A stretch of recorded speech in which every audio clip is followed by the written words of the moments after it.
Hey guys, welcome back to the channel. I'll be discussing the relationship between being here and being here and this to the scapula.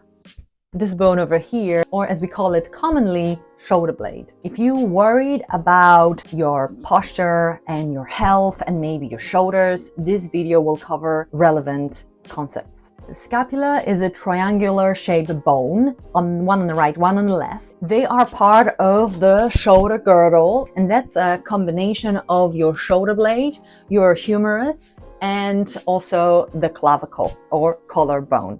Scapula is considered like a floating bone, the bone that floats within the muscles, right?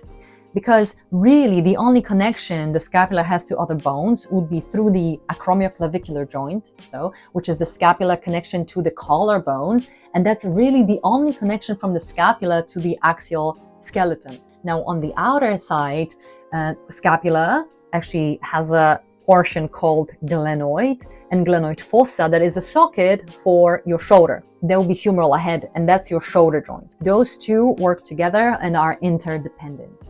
So this combination of ribcage and scapula is called scapulo-thoracic joint. It's not like a shoulder or hip that is literally two bones connected with the capsule with a fluid inside. That's not that type of joint. However, we refer to it as a pseudo joint. It acts as an attachment point, as an anchor, right? All those muscles surround the scapula will have an impact on the movement of the shoulder joint, especially movement overhead. In fact, we have a concept called scapulo-humeral rhythm, and that's a ratio of 2:1. So for every 2 degrees of the movement of the arm itself, there is 1 degree of movement from the scapula. So really, if we couldn't move the scapula, your shoulder would probably go like somewhere here, right? Maybe 120 degrees. So anything beyond that, you need your scapula to create upward rotation. So overall, you can go through 90 degrees all the way to 180 degrees in a healthy shoulder. And that's combination of shoulder movement and scapular movement. So now you can imagine that if the movement of the scapula is in any way restricted or altered, it will have an impact on the shoulder and our range of motion. Let's talk about movements that scapula can do. Elevation, depression, protraction, retraction, upward rotation, and downward rotation. The muscles that attach to the scapula, some of them are intrinsic, so think of your rotator cuff, very deep layers that affect movement of the shoulder itself. But also there are deeper or more external layers, like tricep, along of the bicep, and also deltoid that connect to the scapula. But also you've got plenty of muscles, like yet another more external extrinsic group of the muscles that do not connect to the shoulder, but actually link the scapula to the ribs, like your serratus, anterior, and pec minor, and also connected to the C-spine, like your levator scap, or T-spine, like rhomboids and trapezius, right? So scapula is connected to many parts of our body, not just the shoulder. So you can see how this can have impact on the whole upper body complex. If the scapula's position is changed due to the way we spend our time, the way we sit, the way we move, or muscular imbalances, and also position of our spine in space, the position of scapula will be changed. And it could be just changed on one side, could be changed on both sides. Altered or abnormal movements of the scapula on top of the rib cage is in literature called scapular dyskinesis. It can affect the position of actual shoulder and range of motion of the shoulder in a serious way. This is particularly important, again, for those of us who spend a lot of time reaching overhead, but also for all of us that work on the computer. Why? Because if the scapula position is a little bit more protracted and it glides forwards, the shoulder rotates in, we would end up with this sort of position. So the scapula, as you can see in the image, has this sort of pointy bit, and that tip, that's called the acromion.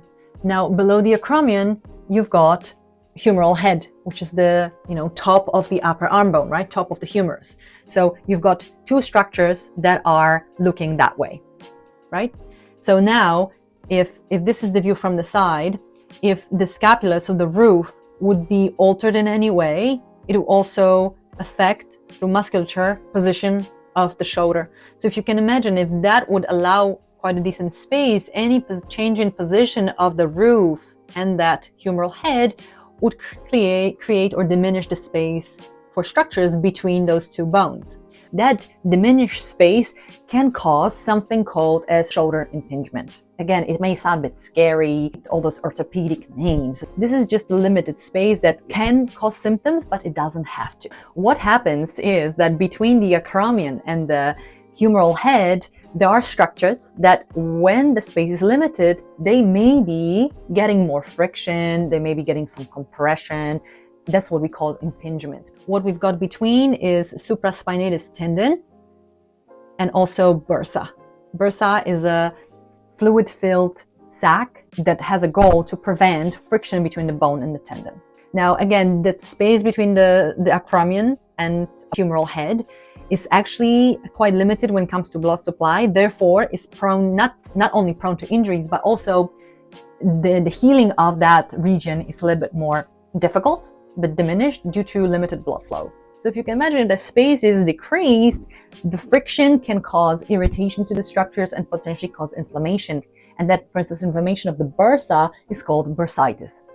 By the way, this is exactly what I'm dealing with right now. Therefore, this topic is very close to my heart. I've read one of the studies conducted in Denmark. In Denmark, one of the most common shoulder-related diagnosis is subacromial impingement. And it is estimated to account for close to 74% of shoulder-related pains in primary care. And funny enough that from the 1994 to 2013, that increase in subacromial compression or impingement has been of 500%. I mean, it's a staggering number. And that's just on the one nation scale. So imagine what it would be in all the, especially Western countries.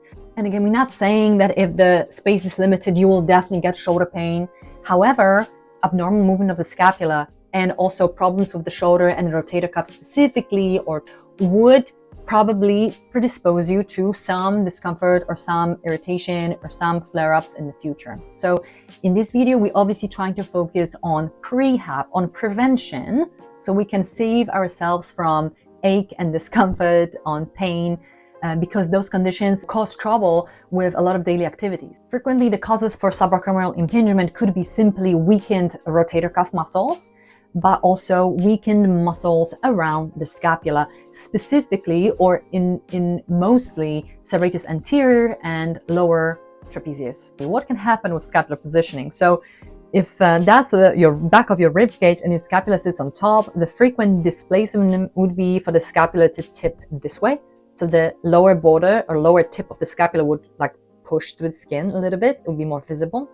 Another version would be when the medial border of the scapula will tilt and causing like winging of the scapula. And then we also have a third type of dyskinesis when the scapula is either excessively lifting, elevating, or it either has excessive or insufficient upward rotation. When you look around and you see how people reach overhead and how they move, or sometimes even when they play sports, they would elevate the scapula first and then move the arm, just to help yourself reach higher, because maybe the shoulder itself, there is a problem.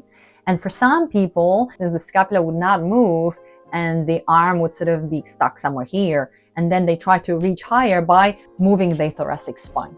So if the scapula is not moving well and freely with kind of good timing, it can cause changes in your biomechanics and the way you do things, right? And of course, we would like to avoid spending a lot of time or doing repetitively things that stress other structures. We would rather just treat the cause of the problem. And again, the important point is that if we spend a lot of time here or a lot of time doing that because we accommodate certain aches or restrictions, and then through repetition we get accustomed to certain position and our structure adapts to it. It can actually have a more global, widespread effect on the body, whether it's on the spine, on the position of the neck, position of the humerus, also in where the scapula sits and how certain tissues, certain muscles will be, for instance, in elongated state, right? They won't be receiving enough nutrition from the blood, and how other structures will be in a shortened position. That position of the spine where also our breathing would be affected.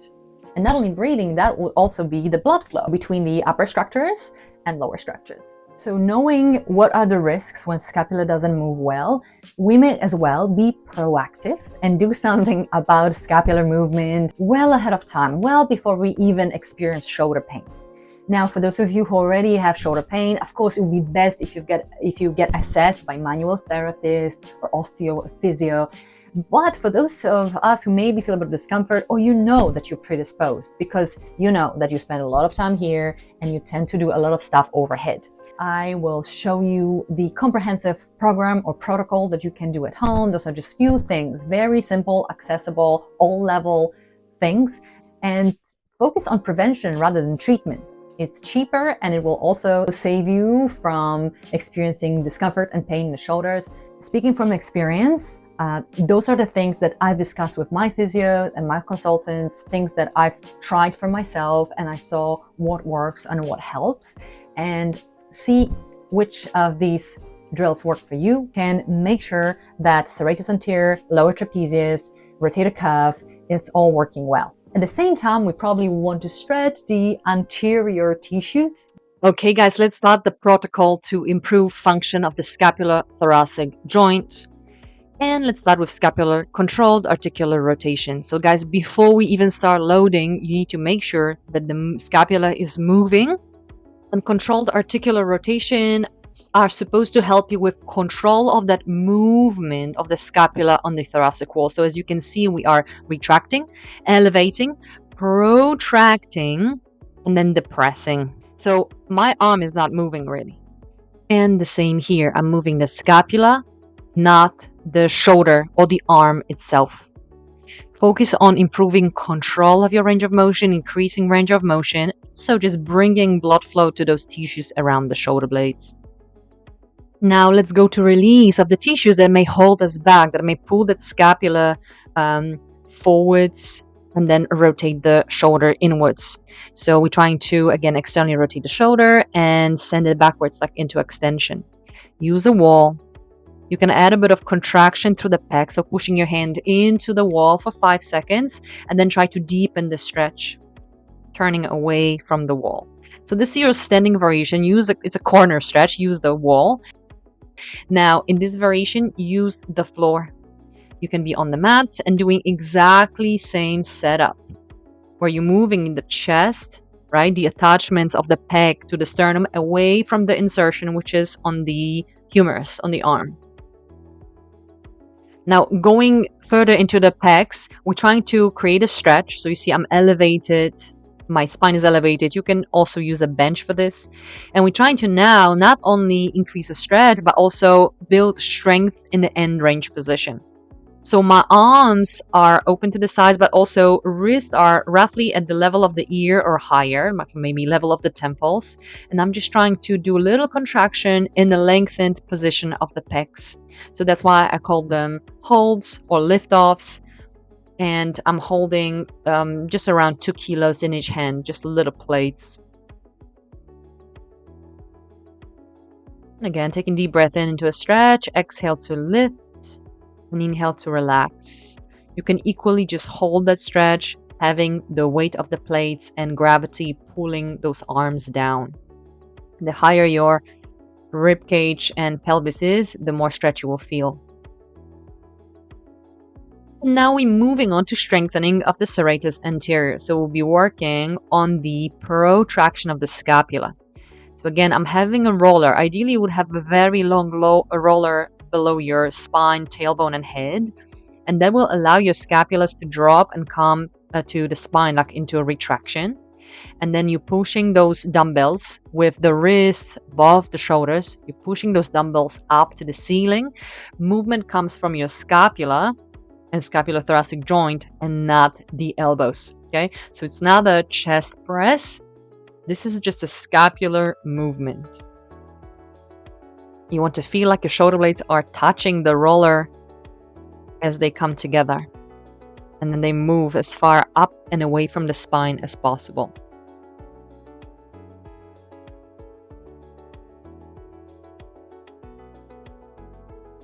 Okay, another thing you can do for your serratus anterior is a scapular push-up. So you may want to start just doing a push-up against the wall. So as you can see, it's not my spine or neck moving. I'm in fact trying to maintain stability through my core. And I want the scapula to retract and protract. So the protraction, so this push is the work of the serratus anterior. Now, slightly different variation of a scapular push-up would be done on the floor on the forearms, where again, without moving your vertebral column, so without losing the intra-abdominal pressure, you're trying to retract the scapulas and then protract them. So again, careful not to move the spine. This is not spinal flexion and extension. It's very strict, simple squeezing and separating of the shoulder blades, right? With the actual humerus, upper arm bone, staying in a vertical position. Get good at this, learn how to control your movement. It will actually help you also to build a bit of core strength as well. Once you master those two, you can build up to a single arm scapular push-up. So you do exactly the same movement that we did before against the wall, but now with more load on the arm. Again, careful, it's not a rotation of the spine. You simply want to focus on the scapula moving away from the vertebral column. Okay, another one is going to be vertical scapular push-up. So it kind of looks like a tricep dip, but in fact, you would keep your arms mostly straight. So you've got that pulling of the scapulas down. Gravity and weight of the body will do the job. In fact, you can feel nice contraction through your armpit and your mid-back, through your lats. Okay, we're also trying to push shoulder blades down and back a little bit. Mostly down though. Trying to stay tall. Try not to flare your ribs. Another drill would be single arm plank taps. So you're going from holding a plank with your knees down to tapping one shoulder, right? So one hand will tap opposite shoulder. So the idea here is that while you're removing support and that hand taps the opposite shoulder, you do not want to sink through the chest towards the ground. So that scapula will stay close to the rib cage in the same place throughout. Next one, band assisted forward reach. So we're trying to use it, or resistance band, to improve scapular upward rotation. So as you're reaching forwards and up, the band, as you can see, will be gently encouraging the scapula to also move up and out. So you can just go forwards to begin with, and then you can even increase that forward flexion or shoulder flexion and go a little bit higher overhead. So the effort will be indeed in the anterior shoulder, like in your delts, in your pecs, but also we will get that protraction of the scapula. Okay? It's a very good drill if you spend a lot of time doing overhead activities. You can do it seated, and you can also pick a variation standing. Breath in to prepare, and I exhale to reach forwards and up. Okay, now seated row done at home. I like to sit on the block with my legs straight and also have a block to support my feet to remove or reduce friction between the skin and the band. So I'm using fairly heavy bands, and with maintaining a kind of nice tall spine, I'm trying to simply send elbows back, bringing shoulder blades together and down, or down and together. So we again hitting lats, but we're also hitting lower trapezius, rhomboids, so any muscles that depress and retract the scapula. Okay, and off to the last one, prone position. So we're lying flat on the tummy, and we're going to work in shoulder flexion, abduction and flexion. So how high the arms go overhead will really depend on what you're feeling. Are you restricted in the shoulder motion or not? You can start with wrists sort of level with your earlobes, maybe top of the head, or maybe go higher overhead. Learn how to lift your arms off the ground. It doesn't matter how high you go. Maybe you're simply starting with 1 inch or ½ inch off the ground, okay? So by simply lifting your arms, your scapulus will be moving, and obviously working the muscles around the shoulder. I like to also add thoracic extension, so I'm actually trying to lift my chest off the ground as a second movement As you can see, my forehead is supported, my neck stays long, I lift my arms, I pull my shoulder blades down, and then I lift my chest. So there is a lot of activation through the mid and upper thoracic. And also we're trying to work with shoulders and external rotation, so thumbs to ceiling. If you can't do any prone stuff because maybe it's not feeling good in your back, or you simply have a little bit less flexion in the shoulders, try this standing wise using light resistance band. Guys, that's it for today. If you found this valuable, if you know someone that could benefit, please share. And also don't forget to like and subscribe for more content. And if you're experiencing a lot of stiffness around that middle back region and you want to do something that could help you, try that flow.